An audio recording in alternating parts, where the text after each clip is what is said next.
Now I will talk about third topic, narration. So this topic is going to be about exceptional rule. So the topic is like exceptional rule. Exceptional rule. This is going to be about no tense change. No tense change rule. Okay? तो इस topic में हम क्या पढ़ेंगे?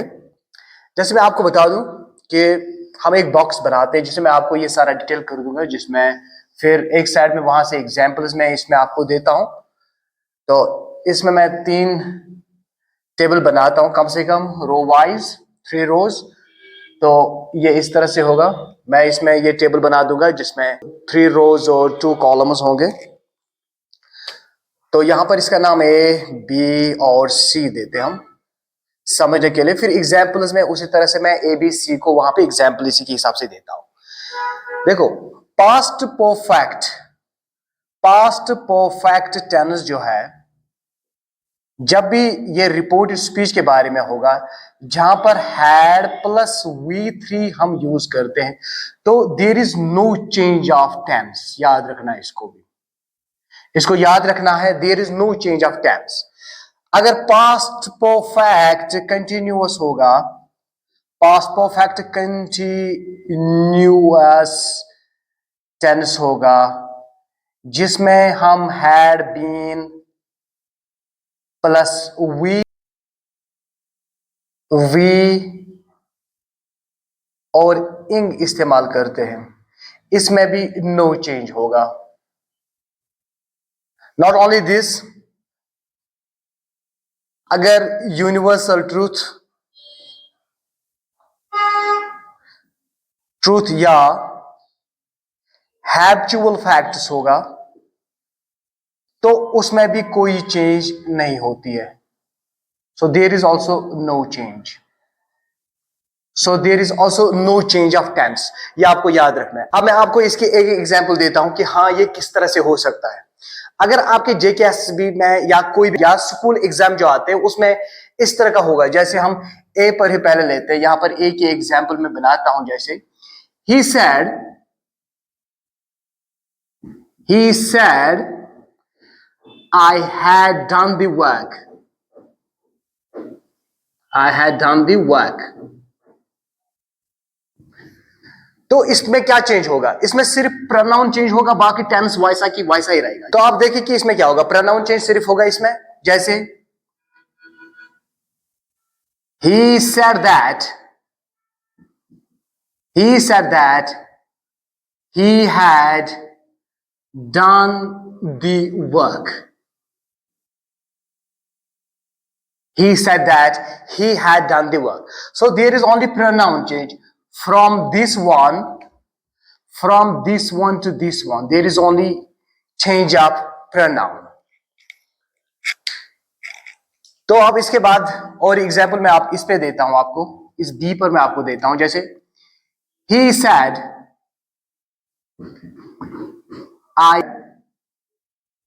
I had been doing the work.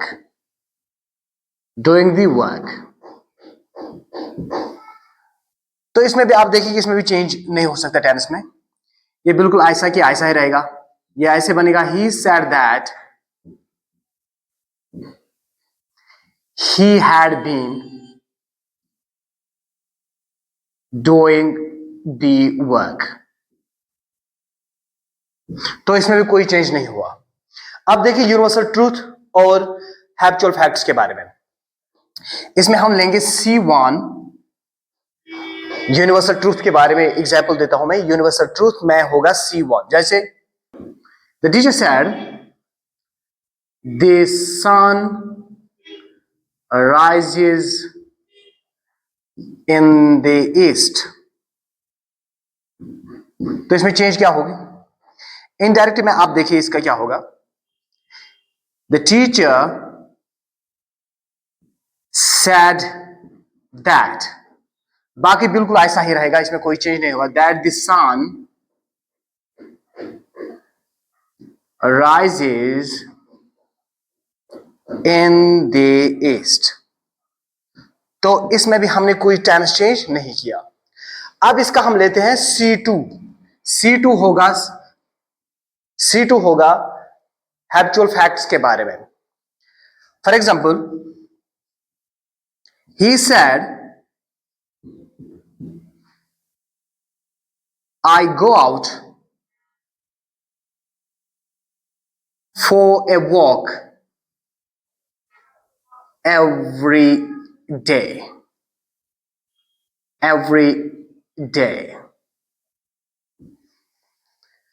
तो इसमें जब हम इनडायरेक्ट में कर देंगे तो इसमें कोई चेंज नहीं होगा प्रोनाउन और दैट लगाने के सिवा।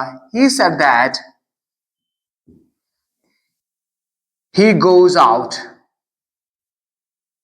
goes out for a walk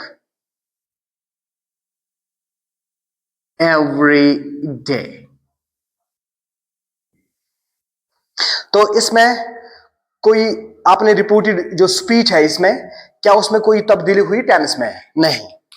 तो ये आपको याद रखना है हमेशा, जब भी आपको हैड में या हैड बीन इस तरह का यानी कि पास्ट परफेक्ट टेंस कोई भी डायरेक्ट स्पीच में सेंटेंस होगा तो आपको उसमें टेंस चेंज नहीं करना है उसके रिपोर्टेड स्पीच में। इसी तरह से यूनिवर्सल ट्रूथ या हैबिचुअल फैक्ट्स होगा तो रिपोर्टेड स्पीच में उसमें कोई टेंस चेंज नहीं होगा। तो उसमें क्या चेंज होती है? सिर्फ आपको दैट लगाना है और उसमें प्रोनाउन चेंज हो सकता है। वो आप रूल के हिसाब से जो मैंने बयान किया है कि किस तरह से क्या रूल अप्लाई करना है उसको याद करके उसको समझ के आपको वो वहां पे इस्तेमाल करना है। मैं आपको बताऊं ये जो पास्ट परफेक्ट टेंस, अब आप देखते हैं कि ये हमारे पास जो सबसे पास्ट में जो हमारे टेंस दिखाने वाले माजी में जो हमारे वक्त के हिसाब से दिखाते हैं तो वो पास्ट परफेक्ट और पास्ट परफेक्ट कंटिन्यूअस है। इसके पीछे और कोई टेंस नहीं है इंग्लिश ग्रामर में। तो इस तरह से there is no possibility of back shift. So हम ये कहेंगे there is no need of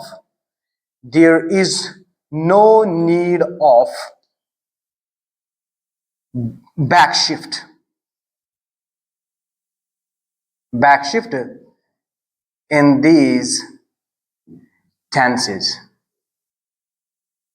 क्योंकि इसमें ऑलरेडी जो वर्क है वो ऑलरेडी कंप्लीट किया हुआ है। तो जब ऑलरेडी वर्क कंप्लीट किया हुआ है तो उसके बाद इसमें अब बैक शिफ्ट करने की जरूरत नहीं है। अब बैक शिफ्ट वक्त में हमें लगाने की जरूरत नहीं है और ये पॉसिबल भी नहीं है इंग्लिश ग्रामर में। इसमें क्या है? तो इसमें क्या डिफरेंट है कि जो आप डिफाइन करेंगे इसमें यह है कि जो यूनिवर्सल ट्रूथ या हैबिचुअल फैक्ट्स होते हैं वो कभी चेंज नहीं होते, वो हमेशा बहुत समय के लिए या बहुत वक्त के लिए रहते हैं। हैबिचुअल फैक्ट्स के बारे में ये बता दूंगा मैं।